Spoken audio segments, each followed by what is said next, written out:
नमस्कार दोस्तों। आपके भी बच्चे होंगे, स्कूल जाते होंगे, ट्यूशन जाते होंगे और घर से भी ज्यादा समय बच्चे स्कूल में और ट्यूशन में व्यतीत करते हैं। और हम पेरेंट्स भी अपने बच्चों को स्कूल और टीचर के भरोसे छोड़ के बेफिक्र अपने काम में लग जाते हैं। तो दोस्तों, जब आप लोग आज की ये कहानी सुनोगे तो आप भी दहल जाओगे कि कैसे एक टीचर ने पहले अपने ही स्टूडेंट को किडनैप किया, उसके बाद उसको इतना ज्यादा क्लोरोफॉर्म सुंघा दिया कि जिसकी वजह से उस स्टूडेंट की मृत्यु हो जाती है। और फिर उसके बाद वो टीचर उस स्टूडेंट के शरीर के टुकड़े टुकड़े करता है और शहर के अलग अलग इलाकों में फेंक देता है। तो दोस्तों, ये सारी चीजें सुनने के बाद कोई भी पेरेंट्स बिल्कुल डर जाएगा कि कैसे अपने बच्चों को ट्यूशन भेजे और स्कूल भेजे। तो दोस्तों, आज की इस वीडियो में हम इसी बारे में डिटेल में बात करेंगे कि आखिर इस घटना के पीछे की पूरी कहानी क्या है, क्यों एक टीचर ने अपने ही स्टूडेंट के साथ इतनी गंदी हरकत की। तो दोस्तों, इस कहानी में आगे बढ़ने से पहले मैं चाहूंगा आप मेरे इस चैनल को सब्सक्राइब कर दो और मेरे 5000 सब्सक्राइबर जल्दी से जल्दी कंप्लीट कर दो। तो दोस्तों, अब हम कहानी में आगे बढ़ते हैं। तो दोस्तों, आज की ये कहानी शुरू होती है अपने पड़ोसी देश नेपाल के बीरतनगर इलाके से। इस बीरतनगर इलाके में एक परिवार रहता था। इस परिवार में साल 1990 में एक बच्ची का जन्म होता है जिसका नाम होता है ख्याति श्रेष्ठा। तो दोस्तों, ख्याति के मम्मी पापा का नाम राधा श्रेष्ठा और पिता का नाम गोपाल श्रेष्ठा था। ख्याति बचपन से ही पढ़ने लिखने में काफी अच्छी थी और इसी वजह से ख्याति के माता पिता भी ख्याति पे काफी ध्यान दिया करते थे उसके पढ़ाई के ऊपर। तो दोस्तों, ख्याति बचपन से ही पायलट बनना चाहती थी। तो उसने अपने माता पिता से बोला कि उसने 10वीं तक की पढ़ाई तो बीरतनगर से कर ली है, लेकिन उसको हायर स्टडीज के लिए किसी अच्छे सिटी में जाना है ताकि वो अपने 11th और 12th की पढ़ाई को अच्छे से कंप्लीट कर सके। इसके बाद क्या होता है, राधा श्रेष्ठा और गोपाल श्रेष्ठा अपने बीरतनगर वाले घर को बेच देते हैं और नेपाल के काठमांडू शहर में जाके शिफ्ट हो जाते हैं। तो दोस्तों, शुरुआत में इनको काठमांडू में घर को ढूंढने में काफी दिक्कत आई। तो दोस्तों, किसी तरीके से इनको एक घर मिला, लेकिन वो घर ख्याति श्रेष्ठा के कॉलेज से काफी दूर था। लेकिन इन्होंने सोचा शुरुआत में जो घर मिल रहा है उसी में किसी तरीके से एडजस्ट किया जाए। तो दोस्तों, जो ये घर था, इस घर का जो मकान मालिक था उसका नाम था बीरेन प्रधान। तो दोस्तों, जो ये बीरेन प्रधान था ये भी पेशे से एक टीचर था और एक स्कूल में पढ़ाया करता था। तो दोस्तों, बीरेन प्रधान काफी अमीर था। इसने जो घर बनाया था ये 3 मंजिला घर था। तो दोस्तों, बीरेन प्रधान खुद तो नीचे रहा करता था और ऊपर के जो 2 फ्लोर थे उसने किराए पे दे रखे थे। और इन्हीं के ही घर में ख्याति श्रेष्ठा, गोपाल श्रेष्ठा और राधा श्रेष्ठा रहा करते थे। तो दोस्तों, इसके बाद क्या होता है, गोपाल श्रेष्ठा को पता चलता है कि ये जो बीरेन श्रेष्ठा है ये अपने घर में ट्यूशन पढ़ाता है। तो गोपाल श्रेष्ठा सोचते हैं क्यों ना अपनी बेटी को भी इसी टीचर से पढ़ाया जाए और ये आराम से घर में पढ़ भी लेगी। तो दोस्तों, इसके बाद अचानक क्या होता है, एक दिन बीरेन प्रधान सारे किराएदारों को बोलता है कि आप लोग ये घर छोड़ दो, मैं इस घर को बेच के कहीं और शिफ्ट हो रहा हूं। तो किराएदारों ने ज्यादा कुछ सोचा नहीं, लेकिन कहीं ना कहीं उन लोगों के भी मन में ये बात आ रही थी कि आखिर क्यों अचानक ऐसे बीरेन प्रधान इस घर को बेच के कहीं और जा रहे हैं। लेकिन किराएदारों ने ज्यादा क्वेश्चन नहीं पूछे और लोगों ने अपने जरूरत के हिसाब से इधर उधर घर ढूंढने शुरू कर दिए। इसी तरीके से गोपाल श्रेष्ठा ने भी सोचा कि पहली बार में तो घर कॉलेज से काफी दूर मिला था, तो क्यों ना इस बार जो घर ढूंढा जाए वो कॉलेज के ही आसपास ढूंढा जाए ताकि ख्याति श्रेष्ठा आराम से कॉलेज अप डाउन कर सके। इसके बाद ये लोग कॉलेज के आसपास एक घर ढूंढ लेते हैं और वहीं पे ये रहने लग जाते हैं। इसके बाद टाइम आता है 5 जून 2009 का दिन, और हर दिन की तरह इस दिन भी ख्याति श्रेष्ठा स्कूल के लिए तैयार हो रही थी। तभी ख्याति श्रेष्ठा के फोन में एक मैसेज आता है जिसमें ये लिखा होता है कि हम लोग एक मैगजीन की तरफ से बोल रहे हैं और आपका जो नंबर है वो लकी ड्रॉ में निकला है और आपको हम अपनी तरफ से 20,000 रुपए देंगे। इसके अलावा आपको घूमने के लिए 2 टिकट फ्री दी जाएगी और अगर आपको ये टिकट और ये इनाम की राशि चाहिए तो आप इस नंबर पे कॉल करो या फिर इस एड्रेस पे आप आओ। तो दोस्तों, ये बात है 2009 की। आज के टाइम पे अगर किसी के पास मैसेज आता है तो ज्यादातर लोगों को ये अवेयरनेस होती है कि ये फ्रॉड मैसेज है। लेकिन 2009 में उस टाइम टेक्नोलॉजी इतनी आगे नहीं बढ़ी थी और लोगों को इस फ्रॉड के बारे में ज्यादा कुछ पता नहीं था। इसके बाद क्या होता है, ख्याति श्रेष्ठा इस मैसेज को अपने मम्मी पापा को दिखाती है और उसके मम्मी पापा भी बहुत ज्यादा खुश हो जाते हैं। ये लोग सोचते हैं कि शायद हो सकता है कि उनकी बेटी इतनी ज्यादा होशियार है, पढ़ने लिखने में इतनी ज्यादा अच्छी है कि हो सकता है किसी न किसी कंपटीशन में इसने भाग लिया हो और उसी की तरफ से इसको ये राशि दी जा रही है। थोड़ी देर बाद ख्याति श्रेष्ठा के फोन में एक अननोन नंबर से कॉल आता है और जैसे ही ख्याति श्रेष्ठा उस नंबर को रिसीव करती है तो सामने से एक लेडी बोलती है और बोलती है कि मैं इस मैगजीन की तरफ से बोल रही हूँ, हमारी तरफ से आपके पास एक मैसेज गया होगा, तो आपको हमारी तरफ से 20,000 रुपए आपको दिए जाएंगे और साथ ही साथ 2 टिकट भी घूमने के लिए दी जाएगी। लेकिन उसके लिए आपको हमारे इस एड्रेस पे कुछ डॉक्यूमेंट्स लेके आने पड़ेंगे, उसके बाद ही आपको ये राशि मिलेगी। इसके बाद ख्याति श्रेष्ठा बोलती है ठीक है, मैं ये डॉक्यूमेंट्स लेके आपके पास आती हूँ। तो दोस्तों 5 जून 2009 के ही दिन ख्याति श्रेष्ठा अपने एक नौकर के साथ, उनके घर में एक नौकर भी काम करता था, उसका नाम था राम, तो उसके साथ वो उस जगह पे जाती है। जैसे ही वो उस जगह पे पहुंचती है, देखती है कि आसपास सुनसान एरिया होता है, ज्यादा बिल्डिंगें नहीं होती, लेकिन वहीं पास में एक लेडी खड़ी होती है। उस लेडी का नाम होता है मरीना साक्या। तो दोस्तों ये जो मरीना साक्या होती है वो ख्याति श्रेष्ठा के पास आती है और बोलती है कि हम इस मैगजीन की तरफ से हैं, आपको लेने के लिए, आपको पिक करने के लिए आए हैं, तो आपको हमारे साथ चलना होगा हमारे इस एड्रेस पे। और इसके अलावा मरीना साक्या ये भी बोलती है कि इन सारी चीजों में मतलब आपको पैसे मिलने में शाम तक हो जाएगी क्योंकि डॉक्यूमेंट्स वेरिफिकेशन में टाइम लगता है। तो इसके बाद क्या होता है, ख्याति श्रेष्ठा जो नौकर राम होता है उसको घर भेज देती है और बोलती है कि मैं शाम तक घर पहुंच जाऊंगी, तुम चले जाओ। उसके बाद ख्याति श्रेष्ठा उस मरीन साक्या के साथ एक एड्रेस पे चली जाती है। जैसे ही ख्याति श्रेष्ठा उस एड्रेस पे पहुंचती है और एक रूम में घुसती है, तभी वो देखती है कि उसका जो पुराना टीचर बीरेन प्रधान था वो वहां पे बैठा हुआ है। जैसे ही ख्याति श्रेष्ठा बीरेन प्रधान को देखती है वो चौंक जाती है। वो अपने टीचर से पूछती है सर आप यहाँ क्या कर रहे हो? तो बीरेन प्रधान बोलते हैं कि मैं काफी टाइम से इस मैगजीन के लिए काम कर रहा हूं और कोई बात नहीं, आप टेंशन मत लो, आपकी सारी डॉक्यूमेंट्स वेरिफिकेशन मैं कर दूंगा। ख्याति श्रेष्ठा पहले तो थोड़ा शक करती है, सोचती है कि आखिर सर यहाँ पे कब से काम करने लग गए, लेकिन लालच की वजह से शायद ख्याति श्रेष्ठा ने इन बातों को इग्नोर कर दिया और वो काफी टाइम तक वहीं बैठी रही। और फिर इसके बाद मरीन साक्या कुछ डॉक्यूमेंट्स लेके आती है और ख्याति शर्मा को उसको फिलअप करने के लिए बोलती है। इसके बाद क्या होता है, बीरेन प्रधान ख्याति श्रेष्ठा को एक ड्रिंक ऑफर करता है। इसके बाद बीरेन प्रधान 2 कॉफी के कप निकालता है, एक ख्याति के लिए तैयार करता है और एक अपने लिए। तो दोस्तों ख्याति श्रेष्ठा उस कॉफी को पीती है और इसके अलावा बीरेन प्रधान भी कॉफी को पीता है। तभी ख्याति श्रेष्ठा के पास उसके मॉम डैड की कॉल आती है और वो अपने मॉम डैड से बताती है कि मैं यहाँ पे ठीक हूँ और डॉक्यूमेंट्स वेरिफिकेशन का काम कर रही हूँ और शाम तक आ जाऊंगी, आप लोग टेंशन मत लो। ख्याति के माता पिता भी बिल्कुल संतुष्ट हो चुके थे कि अपनी बेटी से बात हो गई है और वो शाम तक आ जाएगी। लेकिन जैसे जैसे टाइम बीतता गया और शाम हो गई, शाम से रात हो गया, लेकिन ख्याति का कुछ पता नहीं चला। उसके बाद से ही ख्याति के माता पिता बहुत घबराने लग गए कि आखिर उसकी बेटी अभी तक आई क्यों नहीं। इसके बाद ये लोग अपने नौकर राम के साथ उस जगह पे जाते हैं जहां पे मरीना साक्या मिली थी, लेकिन वहां आसपास पता करते हैं, लेकिन उनकी बेटी का कुछ पता नहीं चलता। ये लोग और भी कई जगह जाके ढूंढते हैं, लेकिन उसकी बेटी का कुछ पता नहीं चलता, जैसे कि उसकी बेटी बिल्कुल गायब हो गई थी। और इसके माता पिता सोचते हैं कि अब पुलिस स्टेशन जाना पड़ेगा, वहीं से ही कुछ पता चलेगा।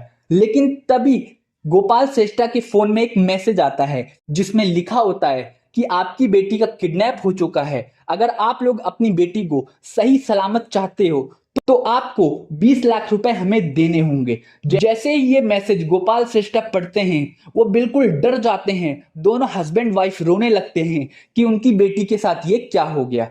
तो दोस्तों साथ ही उस मैसेज में ये भी लिखा होता है कि अगर आप लोग पुलिस स्टेशन गए तो आपकी बच्ची का कोई भी पता नहीं चलेगा और हम आपकी बच्ची को मार देंगे। उसके बाद मजबूरी में ख्याति के माता पिता पैसे का इंतजाम करते हैं और अगले मैसेज का वेट करते हैं कि आखिर इन पैसों को कहां पे देना है। तो दोस्तों अगले दिन 6 जून को ख्याति के माता पिता के फोन में एक मैसेज आता है जिसमें ये लिखा होता है कि आप लोगों को ये पैसे बुटवल, जो कि 270 किलोमीटर दूर है काठमांडू से, वहां पे लाके देने हैं। तो ख्याति के माता पिता कार उठाते हैं और बुटवल के लिए निकल जाते हैं।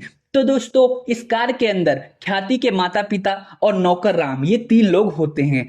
तो दोस्तों, जैसे ही ये लोग बुटवल पहुंचते हैं और उस किडनैपर के पास संपर्क करते हैं, तो किडनैपर का दोबारा एक मैसेज आता है कि अब इस पैसे को बुटवल से चितवन ले जाओ, जो कि बुटवल से चितवन 160 किलोमीटर दूर था। ये लोग बिल्कुल थक गए थे, लेकिन फिर भी ये लोग पैसे को बुटवल से चितवन ले जाते हैं। जैसे ही ये लोग चितवन पहुंचते हैं, फिर दोबारा एक मैसेज आता है जिसमें लिखा होता है कि इस पैसे को चितवन से सुनावली के लिए ले जाओ, जो कि चितवन से सुनावली 155 किलोमीटर दूर था। इनके माता पिता बहुत थक चुके थे, लेकिन इनके पास कोई और रास्ता नहीं था। इसके बाद ये लोग सुनावली पहुंचते हैं। सुनावली पहुंचने के बाद फिर एक और मैसेज आता है जिसमें ये लिखा होता है कि अब इस पैसे को इंडिया के दार्जिलिंग में ले जाओ, जो कि सुनावली से 650 किलोमीटर दूर था। मतलब आप समझ सकते हो कि इसके लिए इनको बॉर्डर क्रॉस करना पड़ेगा, वो भी पैसों के साथ। लेकिन इनके माता पिता ये रिस्क भी उठाते हैं और उन पैसों को सुनावली से दार्जिलिंग के लिए ले जाते हैं। दार्जिलिंग पहुंचने के बाद फिर इन लोगों को पता चलता है कि इस पैसे को दार्जिलिंग से काकरबीटा लेके जाना है, जो कि 100 किलोमीटर है। तो दोस्तों, दोबारा ये लोग दार्जिलिंग से नेपाल के लिए रवाना होते हैं और काकरबीटा पहुंचते हैं। यहाँ पे पहुंचने के बाद फिर फाइनली इनके फोन में मैसेज आता है कि आप लोगों को इस होटल में आना है और इस पैसे को इस रूम नंबर में देना है। इसके बाद क्या होता है, ये लोग इस होटल के पास पहुंच जाते हैं, लेकिन दोबारा एक मैसेज आता है। उसमें लिखा होता है कि इस पैसे को सिर्फ जो नौकर राम है वही ऊपर लेके आएगा। अगर आप लोग ऊपर आते हो तो आपकी बेटी को मार दिया जाएगा। इसके बाद नौकर राम उस पैसे को ऊपर लेके जाता है। तो दोस्तों, ख्याति के माता पिता सोचते हैं कि नौकर राम के साथ उसकी बेटी वापस आ जाएगी, लेकिन जब वो देखते हैं कि नौकर राम अकेले ही आ रहा है बिना बैग के, तो वो और भी ज्यादा डर जाते हैं। नौकर राम से इनके माता पिता, ख्याति के माता पिता पूछते भी हैं कि हमारी बेटी कहाँ है, लेकिन नौकर राम कोई जवाब नहीं देता और बोलता है किडनैपर ने ऐसे ही जाने के लिए बोल दिया। उसके बाद ये लोग वापस घर पे जाते हैं। काफी टाइम तक वेट करते हैं कि उनकी बेटी अब आ जाएगी, अब आ जाएगी। जब लास्ट तक उनकी बेटी नहीं आती, तो इन लोगों को फाइनली पुलिस स्टेशन जाना पड़ता है। इसके बाद ये लोग पुलिस स्टेशन जाते हैं, अपनी सारी कंप्लेंट बताते हैं और अपनी सारी सिचुएशन को बताते हैं कि कैसे कैसे इनके साथ क्या क्या हुआ। इसके बाद क्या होता है, पुलिस वाले ख्याति के पेरेंट्स से पूछते हैं कि आप लोगों ने क्या क्या नोट किया, आप लोग कोई ऐसी बात बताओ जिसके थ्रू हम किडनैपर को ढूंढ सके। उसके बाद ख्याति की जो मदर होती है राधा श्रेष्ठा, वो बोलती है कि सर, जब हम लोग उस होटल के पास गए थे, वहां पे हमारे एक पहचान का आदमी भी हमें दिखा था, लेकिन उस टाइम मैंने इग्नोर कर दिया क्योंकि मैं बहुत ज्यादा टेंशन में थी। तो पुलिस वाले पूछते हैं कि वहां पे आपको कौन दिखा।